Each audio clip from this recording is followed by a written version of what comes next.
Jadi Bapak Saudara, pulanglah ke negeri masing-masing, ke rumah tangga Bapak Saudara, melalui cara hidup yang baru, yaitu mengasihi semua orang. Jangan batasi kasih Allah pada orang-orang tertentu. Jangan hidup dengan mengutamakan orang. Kalau dia kaya, dia akan ambil mengetahui dia. Atau dia kesopan kasih sesama dia kesopan sama dia tidak ada maksudnya. Hari ini Tuhan menyatakan bagi kita semua, Yesus hadir bagi seisi dunia dan itu artinya bahwa kamu saudara dan juga saya berharga kepada Tuhan. Yesus menerima semua kekurangan kita dan hadir dalam setiap kerapuhan. Bapak saudara, kalau Yesus saja mau menerima setiap orang, kenapa kamu sama orang yang berbeda dari itu? Pulanglah dengan cara hidup yang baru. Kasihlah suami istri dengan kekurangan masing-masing. Orang tua kita punya kekurangan, kasihilah mereka. Anak-anak kita punya kekurangan, kasihilah mereka. Para pendeta, presbiter punya kekurangan, kasihilah mereka. Karena itu suatu, karena dia mengasihi Yesus. Yang kedua, jalan yang mengandalkan Tuhan. Bapak saudara, bintang adalah tanda kelahiran Raja baru bagi orang-orang Timur Tengah kuno. Dan bintang inilah yang menjadi petunjuk bagi orang-orang Majus untuk melihat Raja yang baru lahir. Pertanyaannya, Bapak saudara, kalau sudah ada petunjuk seperti bagian kenabuan ini, kenapa sampai di sana Herodes orang Majus masih bertanya-tanya, di manakah Raja Yahudi yang baru lahir tadi? Ternyata Bapak saudara, kalau menggunakan bintang, ramalan bintang, mereka akan tersesat. Mereka menyangka bahwa Raja Yahudi itu lahir di istana raja, tetapi ternyata tidak. Bintang itu hanya membawa mereka bertemu dengan Herodes yang jahat, bukan dengan Yesus yang berkasih. Para Majus itu membutuhkan petunjuk dari Tuhan, dan hal ini terbukti Bapak saudara. Setelah para imam kepala dan ahli Taurat menjelaskan kepada mereka yang telah dibuat oleh Nabi Mika pada ayat kelima, barulah mereka tahu dengan pasti di mana Raja Yahudi ini dilahirkan. Mereka berjalan dan bertemu dengan Raja itu. Teman saudara yang diberkati Tuhan, apa yang saat ini kau andalkan dalam hidup? Ya kalau tanpa hal ini, tanpa orang ini, kayaknya kau begitu belum kamu. Apa yang kau andalkan sampai penghujung tahun ini? Uang kan? Jabatan kan? Istri, anak, suami, keluarga kan? Atau kesehatan kan? Atau pekerjaan kan? Atau bertanam hektar-hektar kan? Atau apa yang menjadi andalan kita? Firman hari ini mau bilang bahwa semua andalan kita itu tidak bisa membawa kita pada cita-cita yang abadi, pada hidup yang kekal bersama Yesus Kristus. Kita semua membutuhkan Tuhan. Bapak saudara dan juga saya membutuhkan petunjuk Tuhan. Semua yang kita andalkan akan hilang, Bapak saudara. Uang yang begitu banyak bisa hilang.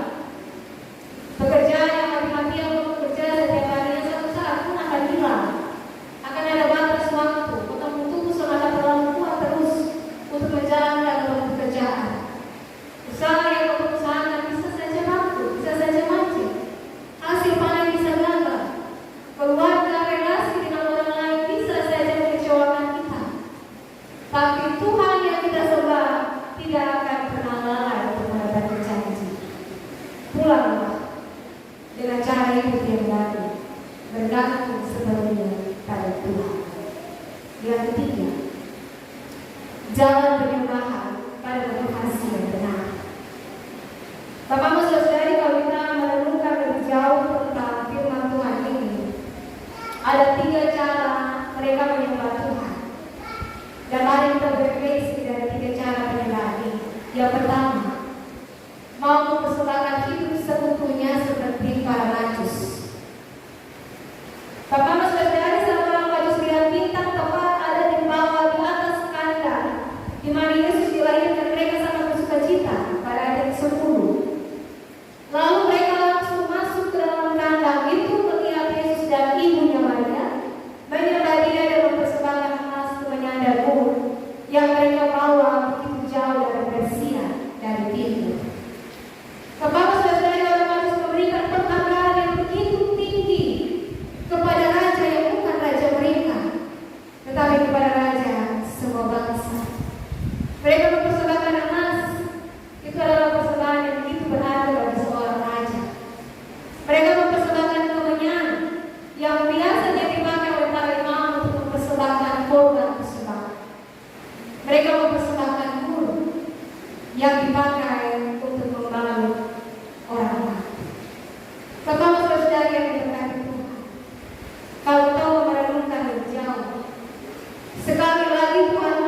Penyembahan dan persembahan mereka membuktikan bahwa anak yang lahir yang hari ini kita rayakan, dia tidak hanya menjadi raja yang kita sembah, tetapi mengorbankan tubuhnya untuk menyelamatkan kita semua.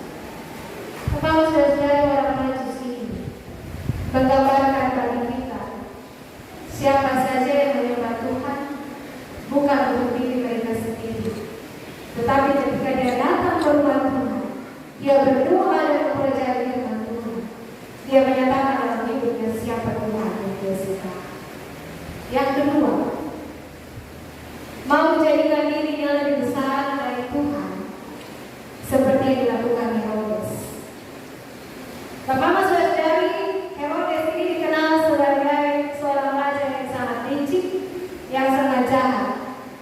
Bapak bayangkan, karena dia tidak mau supaya ada orang yang menyainginya, dia pernah memerintahkan hukuman mati untuk istrinya sendiri Maria dan dua anak kandungnya laki-laki, karena dia takut kalau dia beristri daripada ada orang yang akan ada bertahan.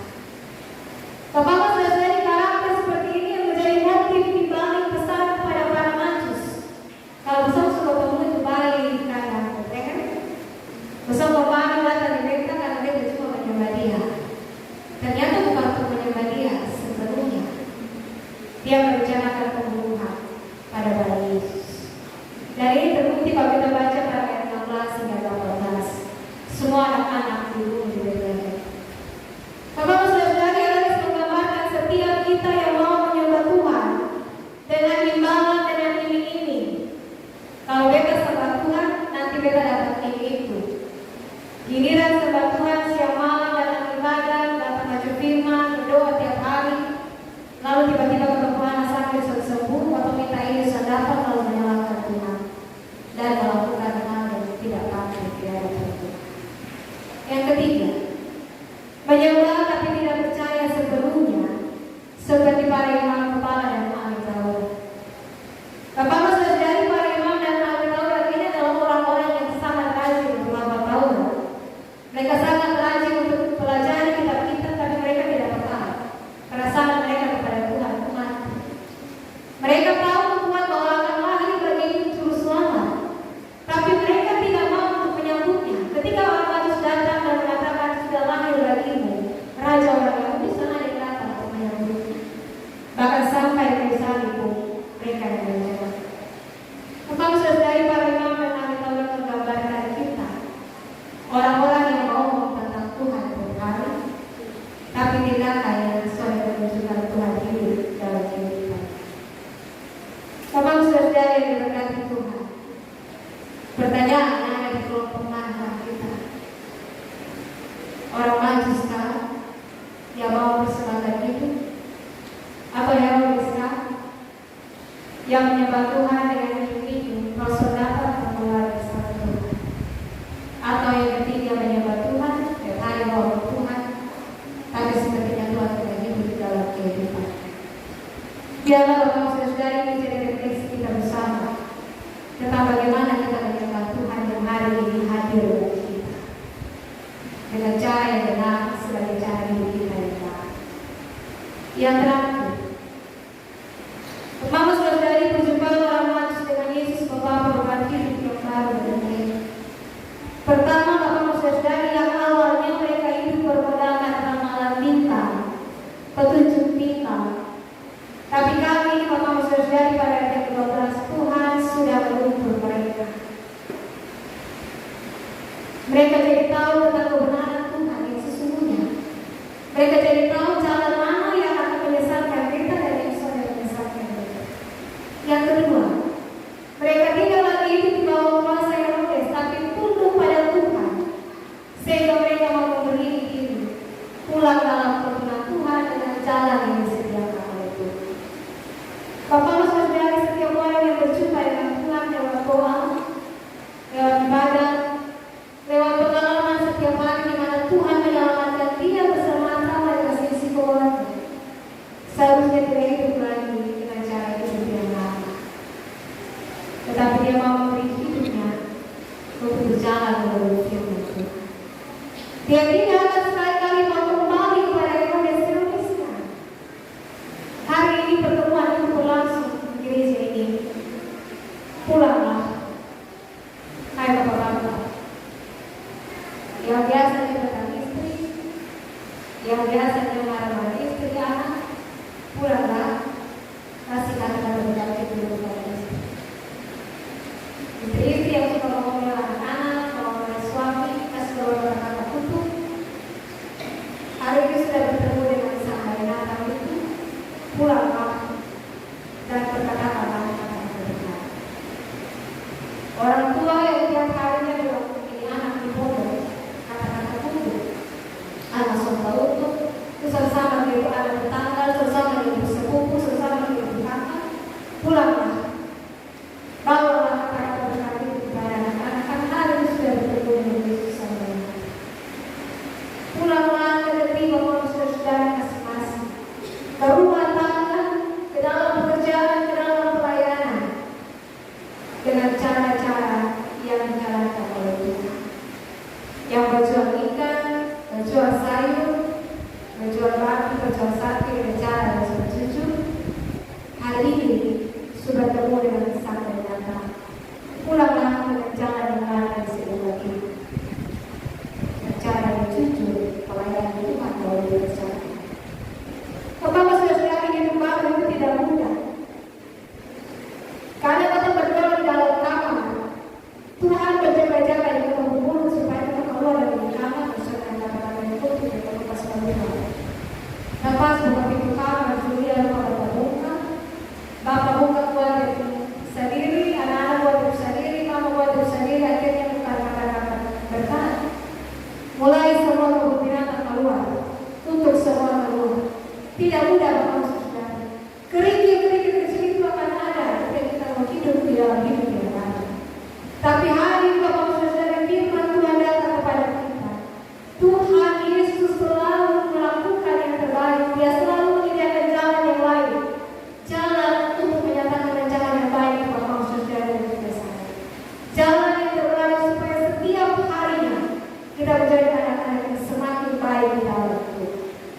Oleh karena itu pulanglah ke rumah tangga masing-masing, perjalanan dan pelayanan, pergaulan dan studi melalui jalan yang Tuhan sediakan, yaitu hidup yang benar.